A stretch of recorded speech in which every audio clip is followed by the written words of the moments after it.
Why Apple never wanted you to repair your iPhone. Apple sold you an iPhone for over $1,000, but when one tiny component broke, repairing it yourself could become difficult, expensive, or nearly impossible. This was not only about protecting your phone, it was about protecting Apple's entire business ecosystem. So why did Apple fight so hard to control who could repair the device you already owned? The answer is hidden inside a tiny serial number. The problem. Imagine cracking your iPhone screen. A local repair shop installs a genuine screen from another iPhone.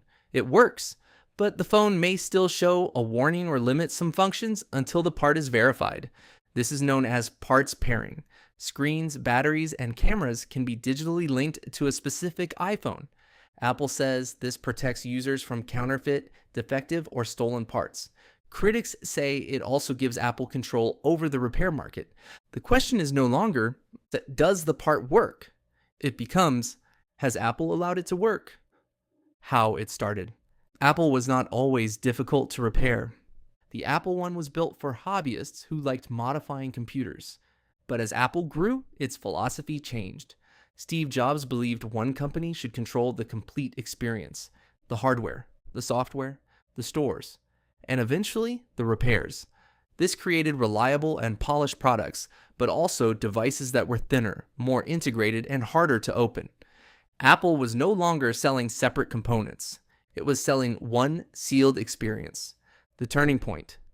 The iPhone changed everything. Older phones often had removable batteries and replaceable parts. The iPhone became a tightly integrated computer. Apple controlled the operating system, App Store, updates, accessories, and service network. Independent shops had limited access to official parts, manuals, and diagnostic tools. Soon, physical repair was no longer enough. A technician could install a working component, but the software still had to recognize it. The repair battle moved from the screwdriver to the operating system. The hidden strategy. Apple's strategy can be explained in one word: control. Control creates consistency. Consistency builds trust. Trust allows premium pricing. Repair control also keeps customers inside Apple's ecosystem. When an iPhone breaks, users are encouraged to visit Apple, use AppleCare, or go to an authorized service provider. Sometimes repairing an older device feels too expensive, so customers buy a new iPhone instead. Apple created a system where the easiest path usually leads back to Apple. Buy from Apple, protect it through Apple, repair it through Apple, then replace it with another Apple product. This is not just a product strategy, it is a lifetime customer strategy. The biggest mistake. Apple underestimated how much people cared about ownership. Customers began asking, if I paid for this device, why can't I repair it? Right to repair. Activists argued that Apple's restrictions increased costs, reduced competition, and created more electronic waste. Pressure eventually reached regulators. In 2021, Apple announced its self-service repair program. Customers could access official manuals, parts, and tools for selected repairs. But the program also showed how complicated repairs had become. Apple opened the door, but it was still difficult to walk through. Apple's biggest success. Ironically, the same control that made Apple controversial also made it successful. By combining hardware, software, and service, Apple created devices that millions of people consider secure and reliable. Apple also had real concerns. Poor quality batteries can be dangerous. Counterfeit screens can affect performance. Face ID contains sensitive security technology.